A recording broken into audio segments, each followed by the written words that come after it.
നമ്മുടെ കർത്താവിൻ്റെ തിരുനാമം വാഴ്ത്തപ്പെടുമാറാകട്ടെ. ഈ നല്ല ദിവസത്തിൽ നമുക്ക് പിന്നെയും കർത്താവിൻ്റെ സന്നിധിയിലേക്ക് അടുത്തു വരുവാൻ ഒരവസരം കൂടെ കർത്താവ് നൽകി നമുക്ക് നന്ദി പറയാം.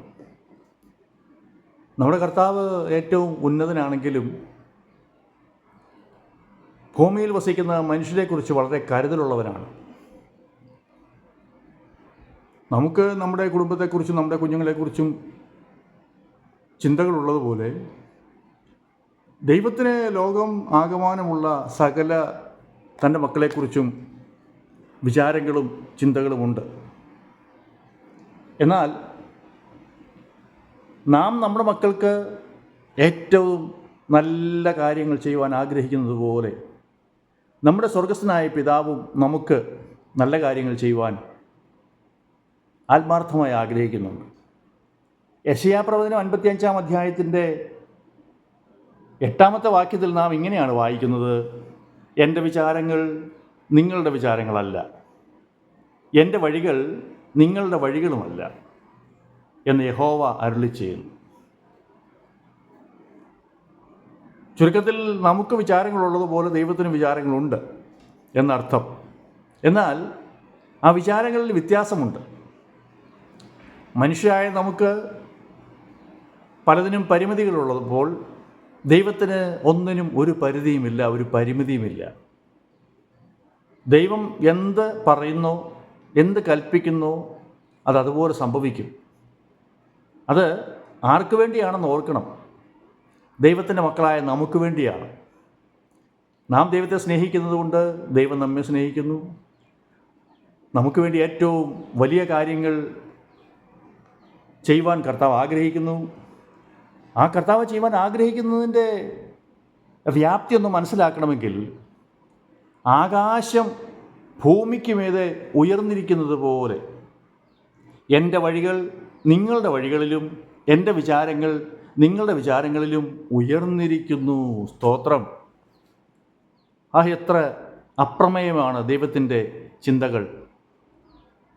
വെറും സാധുക്കളായ നമ്മെക്കുറിച്ച്, ദൈവമക്കളായ നമ്മെക്കുറിച്ച് ദൈവം ഇത്രത്തോളം ചിന്തിക്കുകയും കരുതുകയും ചെയ്യുമെന്ന് നമുക്കറിയാമായിരുന്നോ? നമ്മളുടെ ഓരോ പരിമിതമായ ചിന്തകൾ വെച്ച് നമ്മുടെ സ്വപ്നങ്ങൾക്കും നമ്മുടെ ആഗ്രഹങ്ങൾക്കും നമ്മുടെ താല്പര്യങ്ങൾക്കും എല്ലാം ഒരു പരിധിയും പരിമിതിയുമുണ്ട്.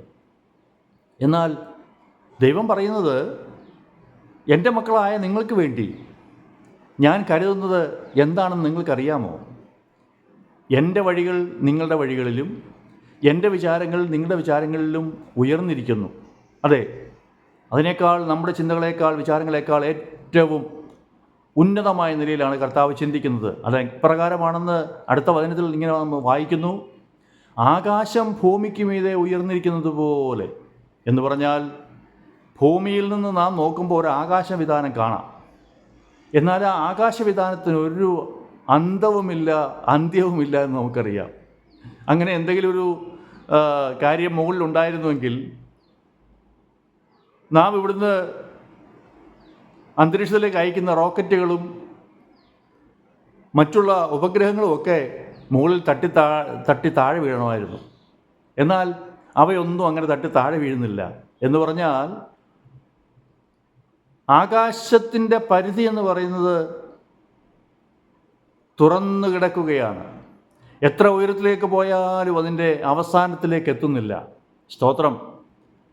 എത്രയോ പ്രകാശവർഷങ്ങൾ യാത്ര ചെയ്താലും നമുക്ക് അതിൻ്റെ പരിധി അളക്കുവാൻ സാധ്യമല്ല. ഇതാ, നമ്മുടെ ദൈവത്തിൻ്റെ ചിന്തകൾ നമ്മെക്കുറിച്ച് എത്രയാണെന്ന് ഈ ഒരൊറ്റ വാക്യത്തിൽ നമുക്ക് മനസ്സിലാക്കുവാൻ സാധിക്കും. ആകാശം ഭൂമിക്ക് മീതെ ഉയർന്നിരിക്കുന്നത് പോലെ. എന്ന് പറഞ്ഞാൽ എൻ്റെ വിചാരങ്ങൾ നിങ്ങളെക്കുറിച്ച് അത്രത്തോളം വളരെ വലുതാണ്, വളരെ ഉന്നതമായ നിലയിലാണ് ഞാൻ നിങ്ങൾക്ക് വേണ്ടി ചിന്തിക്കുന്നതെന്നാണ് ഈ വചനം കൊണ്ട് ദൈവം അർത്ഥമാക്കുന്നത്. പ്രിയപ്പെട്ടവരെ, ഇത്രത്തോളം നമ്മളെ സ്നേഹിക്കുന്ന ഒരു ദൈവം നമ്മുടെ കൂടെ ഉണ്ടെങ്കിൽ നമ്മുടെ ചിന്തകളും നമ്മുടെ ഭാരങ്ങളും വിചാരങ്ങളും അതൊക്കെ ദൈവം അറിയുന്നുണ്ട്. തക്ക സമയത്ത് നമുക്ക് വേണ്ടി അത്ഭുതങ്ങൾ ദൈവം പ്രവർത്തിക്കും. അങ്ങനെ പ്രവർത്തിച്ച ചരിത്രമാണ് വേദപുസ്തകത്തിൽ ആരംഭം മുതൽ അവസാനം വരെ നാം കാണുന്നത്. അതെ, നാം ആഗ്രഹിക്കുന്നതിലും നനയ്ക്കുന്നതിലും ചിന്തിക്കുന്നതിലും അപ്പുറമായി ഏറ്റവും ശ്രേഷ്ഠമായ നിലയിൽ ദൈവം നമുക്ക് കാര്യങ്ങൾ ചെയ്യും. ഒരു ഉദാഹരണം എനിക്ക് പറയുവാനുള്ളത്, ഹന്ന എന്ന ഒരു ദൈവദാസിക്ക് മക്കളില്ലായിരുന്നു. ശീലോവിലെ സമാഗമന കൂടാരത്തിൽ പോയി ആ പ്രിയപ്പെട്ടവൾ പ്രാർത്ഥിക്കുമായിരുന്നു. ഇതാ, അവളുടെ സങ്കടം കണ്ട ദൈവം അവൾക്ക് വേണ്ടി അത്ഭുതം ചെയ്തു. കാരണം അവളുടെ ഒരു കൂട്ടു സഹോദരി അവളെ വളരെയധികം നിന്ദിക്കുമായിരുന്നു. കാരണം ഹന്നായിക്ക് മക്കളില്ല എന്നുള്ള കാരണം പറഞ്ഞാണ് അപമാനിച്ചുകൊണ്ടിരുന്നത്. ഹന്ന ദൈവത്തോട് പറഞ്ഞു, ദൈവമേ, എൻ്റെ ഈ അവസ്ഥ നീ ഒന്ന് കാണണമേ, എൻ്റെ ജീവിതത്തിലൊരു വ്യത്യാസം വരുത്തണം, എനിക്കൊരു മകനെ നൽകി എന്നെ മാനിക്കണം. നീ എനിക്കൊരു മകനെ നൽകിയാൽ ഞാൻ മകനെ നിനക്ക് തന്നെ തിരിച്ചു നൽകാം. സ്തോത്രം. കരഞ്ഞു നിലവിളിച്ച് പ്രാർത്ഥിക്കുന്ന മകനെ തിരിച്ച് ദൈവത്തിന് നൽകാമെന്ന് പറയുമ്പോൾ ഹന്നായുടെ ഹൃദയവിശാലത എത്ര വലുതാണെന്ന് നാം ചിന്തിക്കണം. നമ്മുടെ ആവശ്യം വളരെ സ്പെസിഫിക്കായിട്ട് നാം ദൈവത്തോട് പറയണം. അങ്ങനെയെങ്കിൽ നാം പറയുന്നത് പോലെ ദൈവം ചെയ്യും. ഹന്നായോട് ദൈവം വാക്ക് പറഞ്ഞു. അതിന് പ്രകാരം ഹന്നായെ ദൈവം കടാക്ഷിച്ചു. ദൈവം അവൾക്ക് ശമൂവേൽ എന്ന ഒരു ബാലനെ നൽകി. അവൾ ആ ബാലനെ ദൈവത്തിന് തിരികെ കൊടുത്തു. ദൈവത്തിൻ്റെ ശുശ്രൂഷകനായി, ദൈവത്തിൻ്റെ പ്രവാചകനായി ശമൂവേൽ ലോകമെമ്പാടും പ്രസിദ്ധനായി തീർന്നു. ഇതാ, ഒരു മകനെ ചോദിച്ച ഹന്നായിക്ക് വീണ്ടും 3 ആൺമക്കളെയും 2 പെൺമക്കളെയും കൂടി ദൈവം ദാനമായിട്ട് നൽകി. നാം ഒന്ന് ചോദിച്ചാൽ 6 ഇരട്ടിയെങ്കിലും ദൈവം നൽകുമെന്നുള്ളത് ഉറപ്പല്ലേ?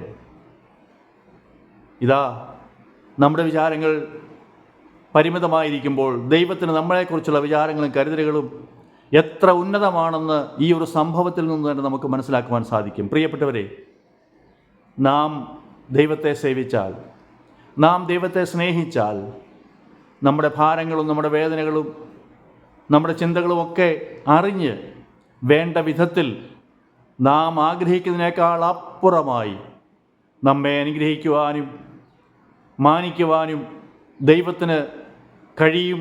ദൈവത്തിന് ഇതിനുള്ള അധികാരവും ശക്തിയും ഉണ്ടെന്ന് ഈ ഒരൊറ്റ സംഭവത്തിൽ നിന്ന് നമുക്ക് മനസ്സിലാക്കുവാൻ സാധിക്കും. ഈ ദിവസം ദൈവത്തിൻ്റെ വചനം കേൾക്കുന്ന പ്രിയപ്പെട്ടവരെ, ദൈവത്തോട് കരയുവാനും നിലവിളിക്കുവാനും ഈ ദൈവത്തിൽ വിശ്വസിക്കുവാനും നിങ്ങൾക്ക് താല്പര്യമുണ്ടോ?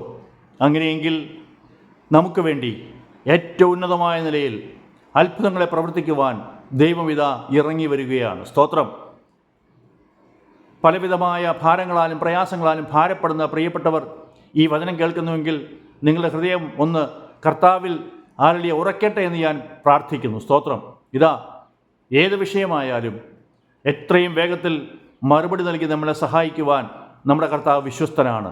നിശ്ചയമായും ഹല്ലേലൂയ, ആമേൻ. ഹന്നായെ മാനിച്ച ദൈവം പ്രിയപ്പെട്ടവരായ നിങ്ങളെ ഓരോരുത്തരെയും മാനിക്കുമെന്ന് എനിക്ക് ഉറപ്പുണ്ട്.